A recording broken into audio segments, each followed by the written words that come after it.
الحمد لله الذي هدانا لهذا وما كنا لنهتدي لولا أن هدانا الله. الحمد لله الذي لم يتخذ ولدا ولم يكن له شريك في الملك ولم يكن له ولي من الذل وكبره تكبيرا. إن الحمد لله نحمده ونستعينه ونستغفره ونعوذ بالله من شرور أنفسنا ومن سيئات أعمالنا. من يهده الله فلا مضل له ومن يضلله فلا هادي له. وأشهد أن لا إله إلا الله وحده لا شريك له وأشهد أن محمدا عبده ورسوله الذي أرسله بالحق بشيرا ونذيرا بين يدي الساعة. ومن يطع الله ورسوله فقد رشد واهتدى ومن يعص الله ورسوله فقد ضل ضلالا. أما بعد فإن أحسن الكلام كلام الله وأحسن الهدي هدي محمد صلى الله عليه وسلم وشر الأمور محدثاتها وكل محدثة بدعة وكل بدعة ضلالة وكل ضلالة في النار. اللهم صل على محمد وعلى آل محمد كما صليت على إبراهيم وعلى آل إبراهيم إنك حميد مجيد. اللهم بارك على محمد وعلى آل محمد كما باركت على إبراهيم وعلى آل إبراهيم إنك حميد مجيد. أما بعد فأعوذ بالله السميع العليم من الشيطان الرجيم من همزه ونفخه ونفثه. بسم الله الرحمن الرحيم. اقرأ باسم ربك الذي خلق خلق الإنسان من علق. اقرأ وربك الأكرم الذي علم بالقلم علم الإنسان ما لم يعلم. اما بعد، ہر قسم کی حمد و ثنا، بزرگی، بڑھائی، تعریفات اللہ مالک الانام، خالق کل کائنات، مالک دو جہاں کے لیے خاص ہے. بے شمار لاتعداد ان کے لاکھوں کروڑوں درود و سلام ہو امام الانبیاء خاتم الانبیاء محمد رسول اللہ صلی اللہ علیہ وسلم پر. جو آیت مبارکہ میں نے تلاوت کی ہے بڑی معروف صورت ہے، معروف آیات ہیں، اور یہ وہ ابتدائی آیات ہیں جہاں سے ہمارے دین کی ابتدا ہوتی ہے. یعنی کہ جس کو ہم پہلی وحی کہہ لیں، جہاں سے اللہ کے رسول کی نبوت کی ابتدا ہوتی ہے اور ہماری لیے شریعت کی ابتدا ہوتی ہے. پرفتن ماحول میں، پرفتن معاشرے کے اندر کچھ چیزیں ایسی ہوتی ہیں جنہیں سمجھنا بہت ضروری ہے. یوں سمجھیں کہ بندہ اللہ سب کو محفوظ کرے، بیمار ہو جاتا ہے، سمجھ نہیں آتا تو ڈاکٹر سب سے پہلے سمجھنے کی کوشش کرتا ہے کہ اس کو بیماری کیا ہے. وہ لاکھوں روپے اس کے سمجھنے میں لگ جاتے ہیں، ٹیسٹوں میں لگ جاتے ہیں، اور جب بات کلیئر ہو جاتی ہے تو علاج بھی آسان ہو جاتا ہے اور ممکن بھی ہو جاتا ہے. اللہ رب کریم سب سے زیادہ جاننے والا، اس سے آگے کچھ نہیں، اور وہ انسان کی دلی کیفیت کو بھی جانتا ہے، جو دل میں جو آئے گا اس کو بھی جانتا ہے، جو نہیں آیا اس کو بھی جانتا ہے. یعنی اللہ کے لیے کوئی چیز بھی ایسی نہیں جس کو مخفی یا پوشیدہ یا چھپی ہوئی کہہ سکے. اس اللہ تعالی نے ایک ایسے ماحول کے اندر جہاں انسانیت نام کی کوئی چیز نہیں تھی، ظلم و بربریت، اجارہ دری، بہادری، دلیری، قتل گاری، چوریاں، ڈکیتیاں، رہزنیاں یہ عروج پر تھی. اور شرک کے بھی بچہ بچہ جانتا ہے کہ جب بیت اللہ فتح ہوا، مکہ فتح ہوا تو کتنے بت اندر سے نکالے تھے. تو یہ مذہبی طور پہ ان کے لیے یہ چیزیں تھیں. لیکن جہاں معاشرے کے اندر سب سے زیادہ برائیاں ہوں، اس معاشرے کو درست کرنے کے لیے کیا چیز ہونی چاہیے تھی؟ مثال کے طور پر ایک ایسا مریض ہے، شوگر بھی ہے، لیور بھی خراب ہے، بلڈ پریشر کا بھی معاملہ ہے، اس کے کڈنی بھی فیل ہیں، اس کا دل بھی جواب دے گیا ہے، اور بھی بے بہا بیماریاں ہیں. اب ڈاکٹر کہاں سے علاج شروع کرے گا؟ وہ بہتر جانتا ہے کہ میں نے کہاں سے علاج کرنا. ایسے ہی معاشرہ ہمارا ڈیمیج تھا، اور اس سے بھی بدتر تھا. لیکن اللہ تعالیٰ نے اس سارے معاشرے کے بگاڑ کا جو علاج بتایا وہ اقرا، تعلیم، علم. یہ علم واحد ایک ایسی چیز تھی کہ جس سے معاشرہ درست ہو سکتا تھا، اور پھر جو علم سے تبدیلی آئے گی اس کو انسان ختم نہیں کر سکتا. ایسی تبدیلی آتی ہے. آج دنیا کے اندر جہاں بھی آپ چلے جائیں، سب سے زیادہ زور ترقی یافتہ ممالک کا کس چیز پر ہوتا ہے؟ تعلیم پر. آج ہم بھی یہی چاہتے ہیں، میں پڑھوں نہ پڑھوں بچوں کو پڑھاؤں گا. ہر بندے کا یہ ہوتا ہے کہ میرا بچہ پڑھ جائے. یہ علم ایک ایسی دولت ہے، اور کائنات کے امام محمد رسول اللہ صلی اللہ علیہ وسلم پر جو سب سے پہلے وحی آتی ہے وہ یہی آتی ہے کہ تعلیم، علم. علم کس بات کا؟ جس زمین پر رہتے ہو، جو اس کا خالق ہے، جو نعمتیں کھاتے ہو، جو ان نعمتوں کا خالق ہے، جس سورج، چاند، سیاروں کے نیچے رہتے ہو، آسمان کے نیچے رہتے ہو، ان کا بھی جو خالق ہے، اور جو تمہاری روح، جو تمہارا جسم، جو تمہارے اعضاء جس کے کنٹرول میں ہے، اس کو پہچان، اس کو پہچان لو. یہ علم ہے. پھر اس نے انسان پر کیا کچھ رکھا ہے یہ انسان کبھی سوچے بیٹھے. قرآن کریم ہر چیز کو واضح کر کے بیان کرتا ہے. کائنات کے امام محمد رسول اللہ صلی اللہ علیہ وسلم نے ابتدا یہاں سے کی. نہ نماز، نہ روزہ، نہ حج، نہ زکوٰۃ، نہ صدقہ، کچھ بھی نہیں ہے. صرف ایک ہی تعلیم ہے کہ لا الہ الا اللہ محمد رسول اللہ. ان دو کو پہچان لو. میرے بھائی، آج کے اس دور میں ہم دیکھتے ہیں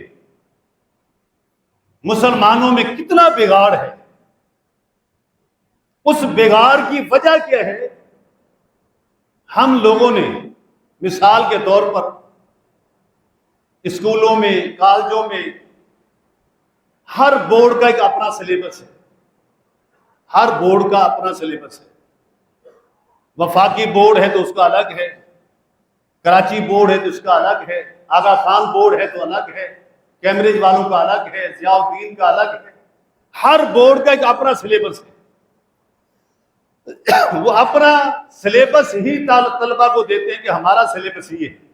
اب مثال کے طور پر ہمارے ہاں 2-3 یونیورسٹیاں ہیں، کراچی یونیورسٹی ہے، وفاقی اردو یونیورسٹی ہے، اس کے علاوہ 1-2 اور ہیں، ہر ایک کا الگ الگ ہے۔ یہ نہیں کہ سارے ایک جیسے ہوں گے، ایسا نہیں ہے، اختلاف ہے، مختلف ہے۔ لیکن جو ادارہ اپنے طالب علم کو بھرتی کرتا ہے، داخلہ دیتا ہے، تو وہ لازم ہے کہ وہ سلیبس اپنائے۔ آج ہمارے دین میں اللہ نے ایک سلیبس دیا ہے، اللہ نے ایک سلیبس دیا ہے، اور وہ زمین پر نہیں بنا، نہ کسی زمین والے کا اس کے ساتھ لینا دینا کوئی تعلق ہے۔ آپ بچوں کو اسکول پڑھاتے ہو، اسکول والا جو کتاب لکھ کے دیتا ہے وہی لینی ہوتی ہے، اپنے پاس سے بندہ کچھ نہیں کرتا۔ اگر سندھ بورڈ کی ہے، ان کی لکھی ہوئی کتاب، ان کی نشر کی ہوئی کتاب آپ لازم خریدیں گے، اس سے اچھی اچھی کتابیں بھی ہوں گی، بہتر بھی ہوں گی، لیکن آپ کہیں گے نہیں جی ہمیں یہ ضرورت نہیں ہے، ہمارا بچہ جہاں پڑھتا ہے وہاں یہ کتاب چاہیے۔ بندہ یہاں دنیا کے سلیبس کے لیے یہ پابندیاں کرتا ہے۔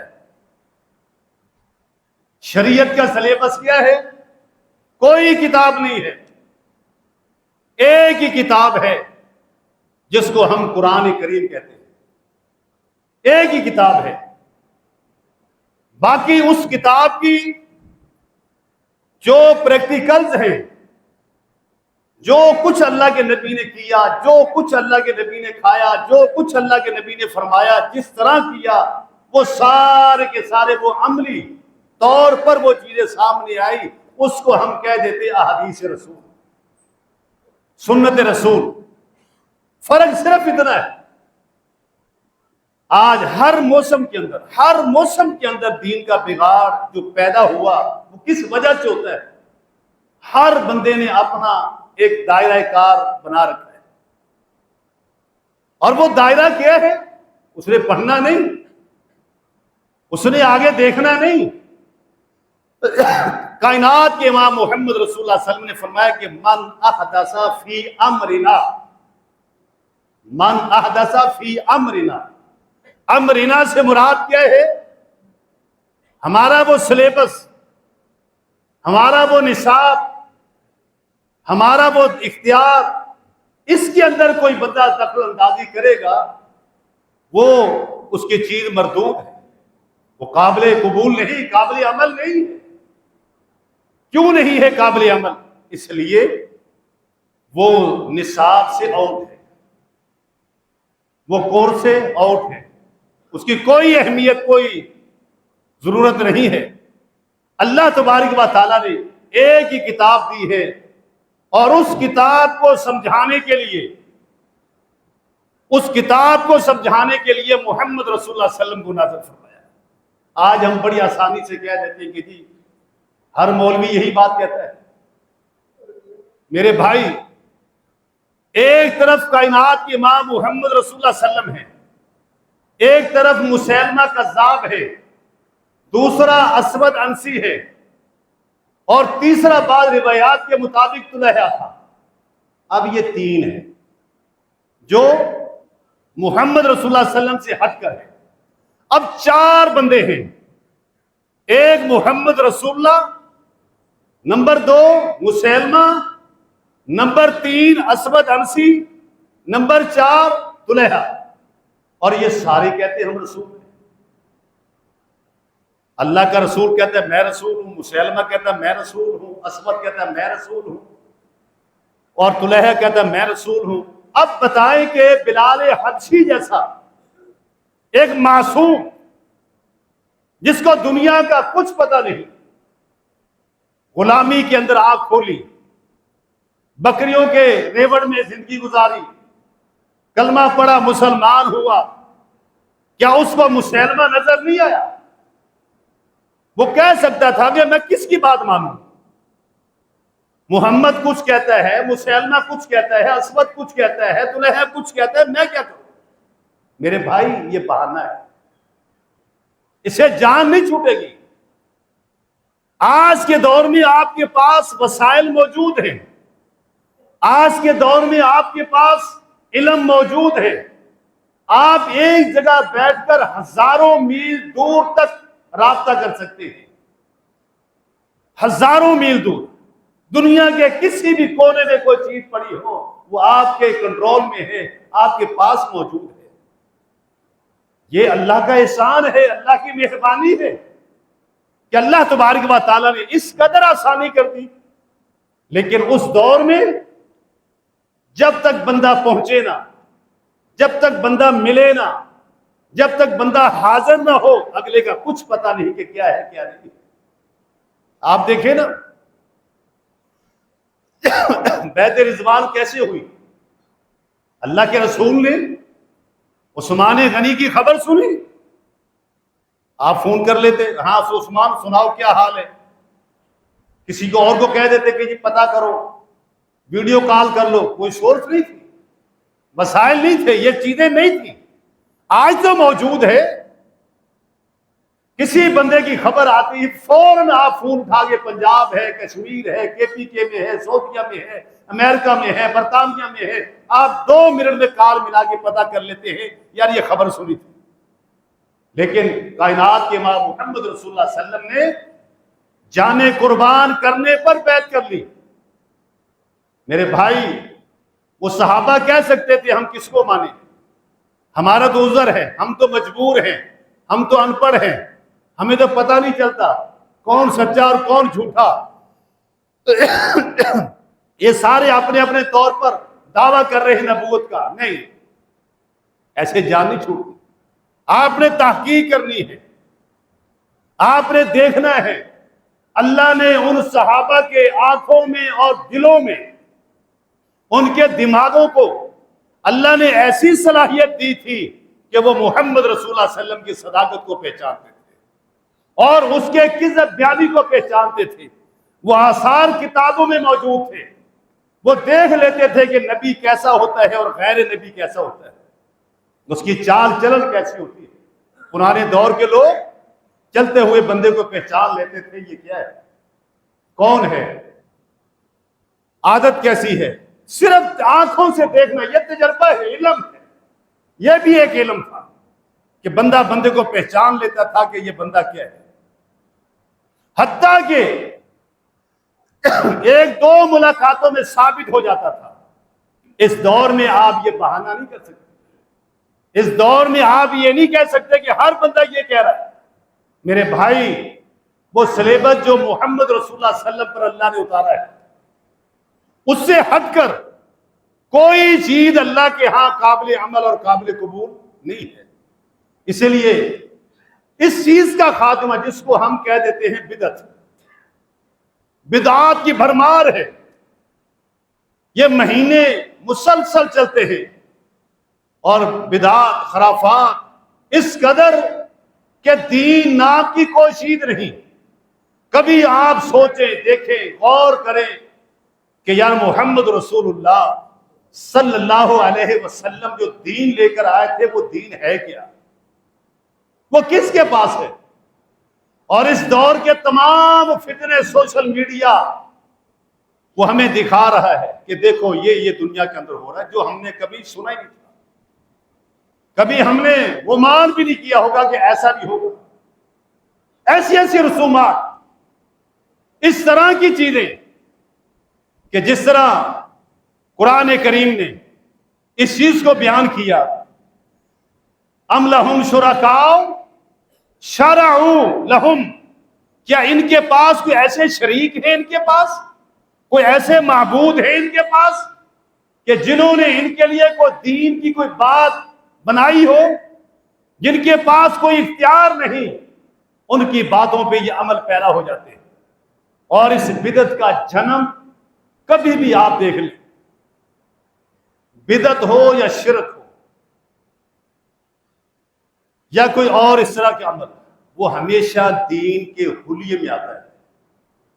بندہ سب سے پہلے کیا حربہ استعمال کرتا ہے؟ پورا اپنی وضع قطع لباس اٹھنا بیٹھنا یہ دین کے تابع کرے گا، تاکہ لوگ اعتماد کریں، لوگ ہماری طرف آئیں۔ وہ جبے کبے پگڑیاں شگڑیاں تسبیحاں یہ ساری چیزیں اس کے پاس ہوں گے، لوگ یہ سمجھیں گے کہ یہ تو بڑا ولی اللہ ہے۔ اگر وہ ویسے آتا تو لوگ نہیں مانتے۔ اس طرح جب آیا ہے تو لوگوں نے دھوکہ کھایا، لوگ برگرا گئے، پھسل گئے، اور شیطان ایسی شکلیں صورتیں لا کر سامنے پیش کرتا ہے کہ بندہ کہتا ہے نہیں یار یہ غلط ہو ہی نہیں سکتا۔ جتنی بدعات ہیں آپ ان ساروں کے پیچھے دیکھو گے ہاتھ ان لوگوں کا تھا۔ اس دور میں نبی کی آواز کو دبانے کے لیے، نبی کی آواز کو بند کرنے کے لیے کفار نے ہر طریقہ اپنایا، شیطان نے ہر حربہ استعمال کیا، آپ کے قتل کے پروگرام بنے، آپ کی آواز کو دبانے کے لیے شور و غل کیا گیا، تالیاں بجائی گئی، سیٹیاں بجائی گئی، آپ کو مجنون کہا گیا، آپ کو کاہن کہا گیا، آپ کو دیوانہ کہا گیا، آپ کو شاعر کہا گیا، لیکن اس کے باوجود پھر سامنے مسیلمہ، پھر سامنے اسود انسی، پھر سامنے طلحہ جیسا، یہ تین آپ کی حیات کے اندر یہ موجود تھے۔ مقصد کیا تھا؟ نبی کی بات کو دبانا، نبی کی بات کو دبا دینا۔ آج کے دور میں اللہ کے نبی کی سنت کو دبانے کا یہی طریقہ ہے، آپ بدعت کو نشر کریں، بدعت کو پھیلائیں، عام کریں، سہولیات پیدا کر دے لوگوں کے لیے، اتنے اتنے فضائل بیان کر دے۔ میرے بھائی کبھی آپ وہ فضیلتیں سنیں اور اس بدعت کے ایجاد کرنے والے کے مناقب سنیں، رسول اللہ صلی اللہ علیہ وسلم کچھ بھی نہیں، ایسے لگے گا رسول اللہ صلی اللہ علیہ وسلم تو کچھ ہے ہی دیتے ہیں سارا کچھ۔ یعنی یہ کیا دین ہے، کیا شریعت ہے، اتنا اونچا مقام اس کا بنا کے رکھ دیے ہے۔ اور اللہ تعالیٰ ہدایت دے اس قوم کو، پڑھنا نہیں انہوں نے۔ کبھی آپ پوچھ رہے تم نے کیا سیکھا، تم نے کیا پڑھا؟ نہیں جی ہم پڑھتے نہیں، ہم تو سنتے ہیں۔ ہمارے مفتی صاحب نے کہا، ہمارے پیر صاحب نے کہا، ہمارے علامہ صاحب نے کہا، بس یہ ان کے پاس سند علامہ پیر اور مفتی ہے اور کچھ نہیں ان کے پاس۔ میرے بھائی اہل حدیث کا یہ عقیدہ نہیں، اہل حدیث کا یہ مرج نہیں۔ اہل حدیث پوچھتے ہیں تجھے کس نے بتایا ہے، کس نے بیان کیا ہے؟ آپ دیکھیں کائنات کے امام محمد رسول اللہ صلی اللہ علیہ وسلم کے دو صحابی، ایک عبداللہ بن مسعود ایک طرف ہیں، ابو موسیٰ اشعری رضی اللہ تعالیٰ عنہ دوسری طرف ہیں۔ اختلاف ہو گیا۔ اب جب اختلاف ہوا حل کہاں سے ہوگا؟ یہ نہیں کہ عبداللہ بن مسعود اپنا گروہ بنا لے، ابو موسیٰ اشعری اپنی جماعت کھڑی کر لے، نہیں، اختلاف ہے۔ اس اختلاف کا حل کیا ہوگا؟ ابن مسعود مطالبہ کرتے ہیں ابو موسیٰ اشعری سے کہ مجھے تم دلیل دو۔ ابو موسیٰ اشعری کہتے ہیں تم دلیل دو۔ دلیل ہے کیا چیز؟ کبھی بھئی آپ بھی کوئی ایسا عمل دیکھتے ہیں، بندے سے پوچھے بھئی کون سی حدیث ہے، کہاں سے ہے، کیسے ہے؟ یہ مطالبہ ہے۔ دونوں صحابی ہیں، مقام کے لحاظ سے، مرتبے کے لحاظ سے کسی میں کمی نہیں ہے، ہر ایک کا اپنا اپنا مقام اور درجہ ہے۔ لیکن ابو موسیٰ اشعری رضی اللہ تعالیٰ عنہ دلیل لے کے آتے ہیں۔ مسئلہ کیا ہے؟ بندے کو جنابت ہو گئی، بندے کو جنابت ہو گئی۔ اب جنابت والا بندہ پانی نہیں ہے، جب پانی نہیں ہوگا تو جنابت والا بندہ کیا کرے گا؟ نماز کیسے پڑھے گا؟ غسل کیسے کرے گا؟ یہ بات ہے، یہ مسئلہ ہے جس میں اختلاف پیدا ہو گیا۔ ابو موسیٰ اشعری رضی اللہ تعالیٰ عنہ کہتے تھے وہ تیمم کرے گا، لیکن ابن مسعود کہتے تھے نہیں، یہ حد سے کبیر ہے، حد سے صغیر کے اندر تو تیمم ہو سکتا ہے، لیکن حد سے کبیر کے اندر نہیں ہو سکتا۔ صغیر سے مراد پیشاب کیا ہے، ہوا خارج ہو گئی، وضو ٹوٹ گیا، لہذا کر سکتا ہے، لیکن جنابت ہے یہ کبیر ہے، یہ بڑی ناپاکی ہے، اس کے اندر غسل لازم ہے۔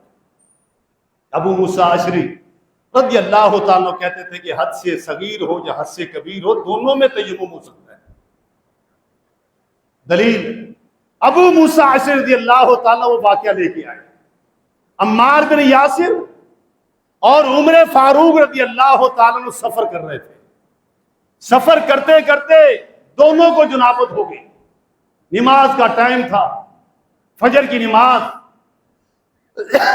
عمار بن یاسر رضی اللہ تعالیٰ عنہ کہتے ہیں فَأَنَا فَدَمَعَتُ عَلَى التُّرَابِ، میں مٹی پہ لیٹا، جس طرح کہ خچر مٹی پہ لیٹتا ہے یا گھوڑا مٹی پہ لیٹتا ہے، میں لیٹا، میں نے پورے جسم کو مٹی پہ الٹ پلٹ کر لیا، میں نے نماز پڑھ لی، لیکن عمر نے نماز نہیں پڑھی جب تک پانی نہیں ملا۔ جب سفر ہمارا ختم ہوا اور یہاں پہنچے، اللہ کے نبی کے پاس ہم نے ذکر کیا، عمار نے کہا اللہ کے رسول انہوں نے نماز نہیں پڑھی یہاں تک کہ پانی نہیں ملا، اور میں مٹی پہ لیٹا، میں نے سارا جسم مٹی کے اندر الٹ پلٹ کر لیا، میں نے نماز پڑھ لی۔ نبی علیہ الصلوۃ والسلام نے فرمایا کہ عمار مٹی پہ لیٹنے کی ضرورت نہیں تھی، بس وہ جو تیمم ہاتھ مارنے والا تھا، یکفی کا ہاتھ کذا، آپ نے بتایا کہ اتنا کافی تھا۔ مسئلے کے بعد دلیل آ گئی، کہا کہ یہ واقعہ محمد رسول اللہ صلی اللہ علیہ وسلم کے سامنے پیش ہوا، اس کو کہتے ہیں دلیل۔ دلیل کہاں سے ہوگی؟ رسول اللہ سے ہوگی۔ جب تک رسول اللہ سے اس کا حل نہ مل جائے وہ مسئلہ حل نہیں ہوتا، اللہ یہ کہ کوئی صحابی جس نے اللہ کے نبی کو دیکھا ہو، اللہ کے نبی کے موجودگی میں کوئی عمل دیکھا ہو، اس نے آگے بیان کر دیا ہو۔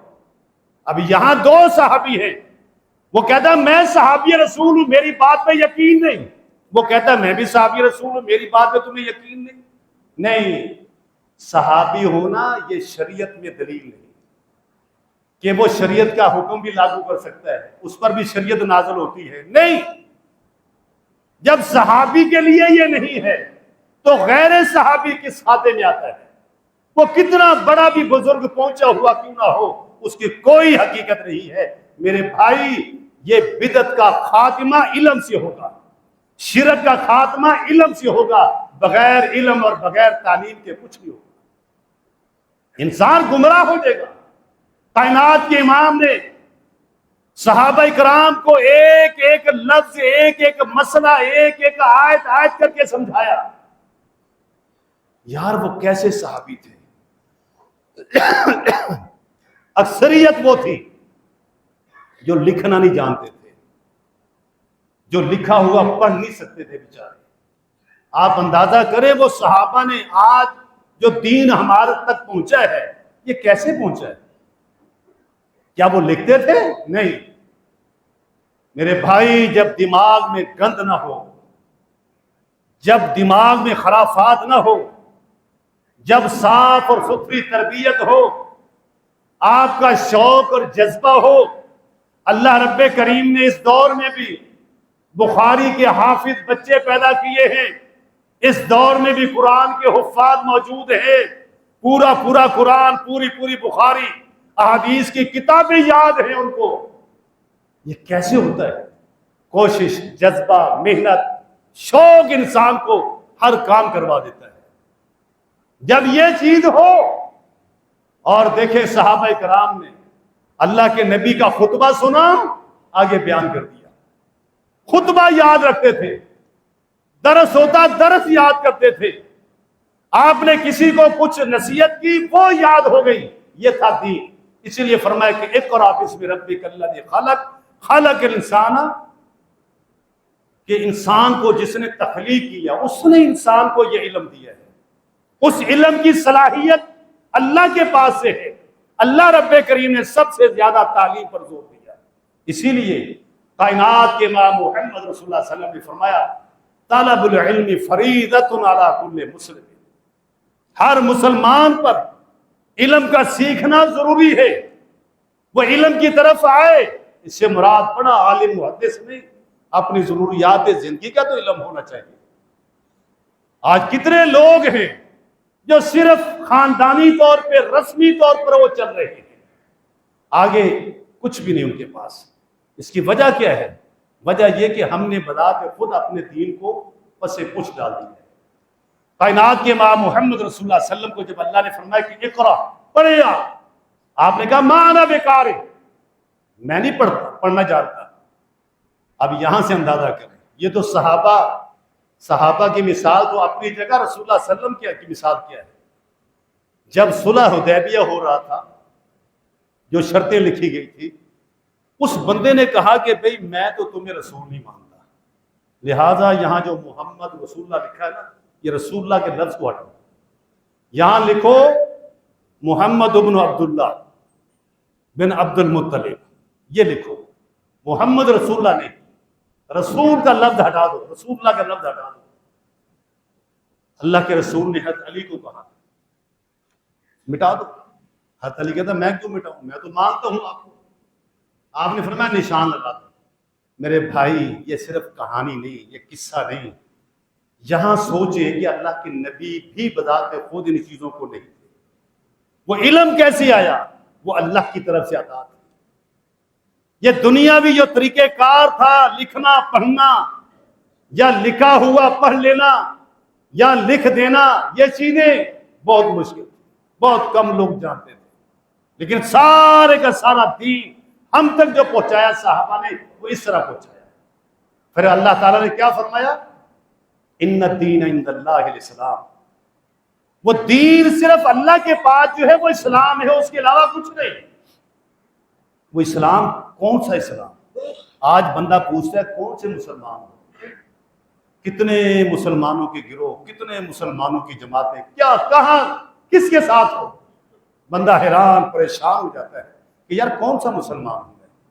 ان الدین عند اللہ الاسلام، وہ صرف اور صرف محمد رسول اللہ صلی اللہ علیہ وسلم کی لائی ہوئی شریعت والا مسلمان ہے، جس نے اسی طرح مانا ہے جس طرح محمد رسول اللہ صلی اللہ علیہ وسلم نے اس کا حکم دیا تھا۔ اس کی مثال دیکھیں، اللہ کے نبی کے پاس صحابہ بیٹھے ہوئے تھے، آپ نے درود کے فضائل بیان کر دیے۔ اب ان فضائل کے اندر جب بیان ہوئے، بڑے مراتب ہیں، بڑی فضیلتیں ہیں، بڑا ثواب ہے۔ اب صحابہ نے پوچھا اللہ کے رسول کیف نصلی علیک، یہ تو بتائیں ہم آپ پر درود کیسے پڑھیں۔ یہ نہیں کہا کہ جی بنا لیں، صحابہ کرام کی یہ عادت نہیں تھی کہ وہ اپنے پاس سے چیزیں لا لا کے اللہ کے نبی کو فرمائے کہ یہ دیکھ لو یہ الفاظ ہم نے بنائے ہیں، نہیں۔ کیف نصلی علیک، یہ جو درود ہم نے پڑھنا ہے وہ کون سا درود ہے، کیسے ہم پڑھیں؟ نبی علیہ الصلوۃ والسلام نے باقاعدہ وہ درود پڑھ کے سنایا۔ اللہم صلی علی محمد، اللہم بارک علی محمد، یہ پورا درود۔ یہ تھا شریعت کا اصل اصول اور قاعدہ۔ جہاں اللہ کے نبی کا حکم نہیں ہے، جہاں اللہ کے نبی کے پاس سے کچھ نہیں ملتا، وہاں صحابہ کرام ٹھہر جاتے تھے۔ وہ قافلہ جو سیدنا عمر رضی اللہ تعالیٰ عنہ لے کے جا رہے تھے، پتہ چلا طاعون کی وبا پھیلی ہوئی ہے، رک گئے، نہ آگے جا رہے نہ پیچھے آ رہے ہیں۔ بھئی جاؤ، کیا ہو گیا، اتنا لمبا سفر کر کے آئے ہو، چلے جاؤ، طاعون ہے، طاعون کی بیماری پھیلی ہوئی ہے، لہذا کیا کرنا چاہیے؟ کچھ علم نہیں، رک گئے۔ ایک صحابی سے پوچھا، دوسرے سے پوچھا، آخر کار غالباً عبد الرحمن بن عوف آگے بڑھے، انہوں نے کہا کہ ہاں، کائنات کے امام محمد رسول اللہ صلی اللہ علیہ وسلم کا یہ فرمان ہے۔ جب تک وہ فرمان نہیں آیا قافلہ رکا رہا۔ وہ فرمان کس طرح آیا؟ فرمایا کہ فرمان یہ ہے جہاں تم سنو کہ طاعون کی وبا پھیل گئی وہاں مت جاؤ، اور اگر تم وہاں تھے طاعون کی وبا پھیل گئی تو وہاں سے نکلو مت۔ اس کا کیا مراد ہے؟ اس سے مراد بدشگونی نہیں، لوگوں کے عقیدے خراب ہوتے ہیں۔ یہ ہمارا عقیدہ ہے اللہ جب چاہے گا بندے کو بیماری لگے گی ورنہ نہیں لگے گی، یہ قرآن اور سنت کا عقیدہ ہے۔ لیکن یہ روکنا اس لیے کہ لوگوں کے اندر بدعقیدگی نہ پیدا ہو جائے۔ جس طرح ایک موقع پہ کسی کے اونٹوں کو خارش لگ گئی، اللہ کے نبی کے پاس دوڑتا ہوا آیا، کہنے لگا اللہ کے رسول میرے اونٹوں کو خارش لگ گئی۔ فرمایا کیسے لگی؟ فلاں کے اونٹوں سے لگی۔ بلا اس کو کہاں سے لگی؟ تو اللہ نے لگائی۔ فرمایا یہ بھی اللہ نے لگائی ہے۔ اس کو جب اللہ نے لگائی تو یہاں بھی اللہ نے لگائی ہے۔ یعنی یہ نظریہ قائم کر لینا کہ فلاں کی وجہ سے ہو گیا، فلاں آیا تھا اس لیے ہو گیا، اصل چیز اس بدگمانی کو روکنا ہے، اس بد عقیدی کو روکنا ہے۔ ان چیزوں کو روک کر شریعت نے ہمیں پابند کیا ہے اپنے عقیدے کو مضبوط رکھو، اس کے اندر جھوٹ اور کھوٹ مت پیدا کرنا۔ میرے بھائی یہ تعلیم سے ہوگا، بغیر تعلیم کے نہیں ہوگا۔ آج ہم لوگ پڑھے پڑھائے مفتی ہیں، ہم سمجھتے ہیں کہ میں سمجھتا ہوں میرے سے بڑا کوئی ہے نہیں، آپ سمجھتے ہیں کہ مجھے سارا کچھ آتا ہے، حالانکہ کچھ بھی نہیں۔ یہی گمراہی کے سبب ہوتا ہے۔ بندہ پوری زندگی طالب علم رہتا ہے، پوری زندگی سیکھتا رہتا ہے، کبھی بھی پوچھنے کے اندر سیکھنے کے اندر شرم آر محسوس نہیں کرنی چاہیے۔ کوشش ہو کہ ہم کچھ سیکھ لیں، ہم کچھ حاصل کر لیں۔ جب بندے کے اندر یہ چیز ہوگی بندہ ہمیشہ کامیاب زندگی گزارتا ہے۔ اور اللہ رب کریم نے انسان کو یہی سکھایا ہے کہ انسان سیکھتا رہے۔ صحابہ کرام رضوان اللہ اجمعین ایک دوسرے کے ساتھ بھی یہ چیزیں اسی طرح سیکھتے تھے۔ علم الانسان ما لم یعلم، جو چیزیں انسان نہیں جانتا تھا اللہ نے وہ علم دے دیا، جس کا اس کو پتہ ہی نہیں تھا۔ کس چیز کا علم انسان کو تھا؟ کچھ بھی نہیں جانتا تھا۔ آدم علیہ السلام سے لے کر آج تک جتنا علم اللہ نے دیا ہے اس علم کو دیکھ لیں۔ قرآن کریم ہر بار ہر دفعہ انسان جتنا اس کو نکالتا ہے، جتنا اس کو پڑھتا ہے، احادیث جتنی انسان پڑھتا ہے، کوئی نہ کوئی چیز سامنے ضرور نئی سے نئی آ جاتی ہے۔ اس کی وجہ کیا ہوتی ہے؟ وجہ یہی کہ پہلے انسان کے دماغ میں یہ صلاحیت نہیں تھی، اب وہ صلاحیت اجاگر ہوئی ہے۔ پھر سمجھانے والے تبدیل ہو گئے، لکھنے والے تبدیل ہو گئے، جس کی بنا پر یہ چیز سامنے آئی کہ ہاں یار یہ بات تو بہت اچھی ہے۔ صحابہ کرام رضوان اللہ اجمعین نے دین کو ایک ایک حرف کر کے سیکھا، ایک ایک لفظ کر کے سیکھا۔ کائنات کے امام نے غالباً براء بن عازب رضی اللہ تعالیٰ عنہ ہیں، صحابی رسول، ان کو ایک دعا سکھا دی۔ نبی علیہ السلام نے اپنے صحابی کو ایک دعا سکھائی کہ جب تو بستر پر آئے وضو کر لے، وضو کرنے کے بعد یہ الفاظ پڑھ۔ آخری جملے یہ تھے آمنت بکتابک الذی انزلت وبنبیک الذی ارسلت۔ اب صحابی نے دیکھیں آخری جملے پہ غور کریں، آمنت بکتابک الذی انزلت، میں ایمان لایا اللہ تیری اس کتاب پر جو تو نے نازل کی، باب نبی کا اور تیرے اس نبی پر، ارسلتا جو تو نے بھیجا۔ اب اللہ کے نبی نے دعا اس کو پڑھائی، یاد کر لیا۔ کتنی دیر میں یاد کر لی؟ 1 منٹ 2 منٹ میں یاد ہوگی۔ اللہ کے نبی کو وہ سنا رہا ہے، وہ کہتا ہے کہ میں نے سناتے سناتے آمنتو بکتابک الذی انزلت، یہ میں نے ٹھیک کہہ دیا جملہ جس طرح اللہ کے نبی نے پڑھایا تھا۔ اگلا جملہ جو تھا وہ یہ تھا باب نبیک الذی ارسلت، میں نے وہاں کہہ دیا باب رسولک الذی ارسلت۔ فرق کیا ہے؟ نبی کا جملہ، نبی کا لفظ اللہ کے رسول نے بتایا، صحابی نے لفظ نبی ہٹا کر وہاں رسول بنا دیا، نبی کی جگہ رسول بنا دیا۔ حالانکہ آپ اللہ کے رسول بھی ہیں، آپ اللہ کے نبی بھی ہیں، فرق کچھ نہیں تھا۔ اس کی مثال یوں سمجھے، ایک بندہ کہتا ابو جی، ایک بندہ کہتا بابا جی، پاپا جی، ابا جی، فرق کیا ہے؟ ابا، پاپا، ابو، وہ ہے بندہ ایک ہی ہے۔ یہاں رسول بھی اللہ کا نبی، نبی بھی وہی، رسول بھی وہی، شخصیت ایک ہے، لیکن کائنات کے امام محمد رسول اللہ صلی اللہ علیہ وسلم نے کیا فرمایا؟ لا کل بنبی کا، یہاں رسول نہیں، یہاں نبی بولو، یا نبی میں نے پڑھایا ہے۔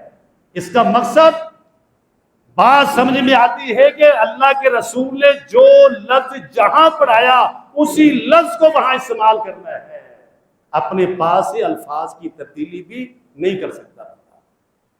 یہ بھی جرم ہے، اللہ کے نبی نے اس بات سے بھی ٹوک دیا تھا۔ آج ہم ہیں وضو تبدیل، نماز تبدیل، طریقہ تبدیل، سب کچھ تبدیل۔ حضرت حذیفہ رضی اللہ تعالیٰ نے ایک تابعی کو دیکھا نماز پڑھ رہا ہے، اور نماز کیسے پڑھ رہا ہے؟ رکوع سجدہ جلدی جلدی جلدی جلدی چل رہا ہے۔ اسے پوچھا کیا کر رہا تھا؟ ما صلیت، تو نے نماز نہیں پڑھی۔ کہا کیوں؟